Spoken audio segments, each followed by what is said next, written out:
दोस्तों, जो आज मैं कहानी सुनाने जा रही हूँ उसका शीर्षक है परिस्थितियों का गुलाम। हर इंसान परिस्थितियों का गुलाम होता है। वो जिस परिस्थिति में रहता है वह उसी में ढल जाता है। इस कहानी परिस्थितियों का गुलाम में भी ऐसा ही कुछ होता है। पुराने पुराने समय की बात है। एक दिन राजा अपने मंत्री के साथ अपने राज्य का हालचाल देखने के लिए निकलते हैं। वो देखते हैं कि एक किसान पथरीली और उबड़-खाबड़ वाली ज़मीन पर गहरी नींद से सो रहा था। उस किसान को देखकर राजा अपने मंत्री से कहते हैं कि ज़रा इसे देखो, ये बेचारा इस असुविधापूर्ण स्थिति में भी कितनी शांति से सो रहा है और एक हम हैं जो कि इतनी अच्छी सुविधाओं के बावजूद भी अगर थोड़ी भी अड़चन आई तो ठीक से सो नहीं पाते। मंत्री ने कहा, महाराज, ये किसान अब इस परिस्थितियों में ढल गया है, इसलिए वो अच्छे से सो रहा है। अब उसने अपनी इसी लाइफ को एक्सेप्ट कर लिया है। मनुष्य का शरीर बहुत ही कठोर होता है। उसे जैसी व्यवस्था मिलती है वैसा ही वो अपने आप को उन परिस्थितियों में ढाल देता है। राजा ने अपने मंत्री से कहा कि मुझे ये बात सच नहीं लगती। राजा ने कहा कि हमें इसकी परीक्षा लेनी होगी। उस किसान की परीक्षा लेने के लिए वो उसे अपने साथ राजमहल में ले जाते हैं।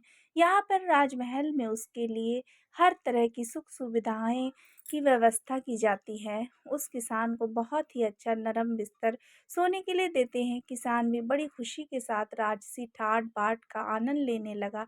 इसी तरह किसान को राजमहल में आए हुए 2 महीने हो गए। अब किसान भी इस सब सुख-सुविधाओं का गुलाम बन गया। उसी बीच एक दिन मंत्री ने चुपके से किसान के बिस्तर में कुछ पत्ते और तिनके रख दिए। किसान को तो अब इन सब सुख-सुविधाओं की आदत लग गई थी। इसलिए वो बिस्तर में ऐसे पत्ते और तिनके रखने की वजह से सारी रात करवटें बदलता रहा। उसकी नींद भी ठीक से पूरी नहीं हो पाई। अगली सुबह राजा और मंत्री उसके पास उसे मिलने के लिए पहुंचे।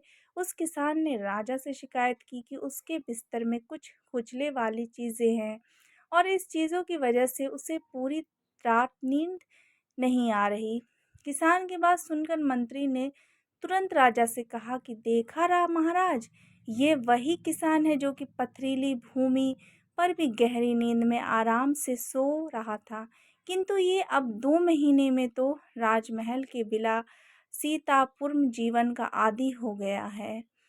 अब तो इसे पत्ते और तिनके भी चुभने लगे। देखा महाराज, मेरी कही हुई बात सच निकली। ना कि मनुष्य परिस्थितियों के अनुसार ढल जाता है और वो परिस्थितियों का गुलाम बन जाता है। राजा ने अपने मंत्री से कहा, हाँ, तुमने मुझे उस दिन सच बताया था। इंसान वाकई परिस्थितियों का गुलाम होता है। तो दोस्तों, मेरी कहानी ये अगर आपको पसंद आई थोड़ी-सी भी तो प्लीज़ मेरे इस चैनल को सब्सक्राइब करें, कमेंट करें और लाइक करें ताकि मैं और भी अच्छी-अच्छी स्टोरी आपके सामने लेकर आऊँ। Thank you. बाय।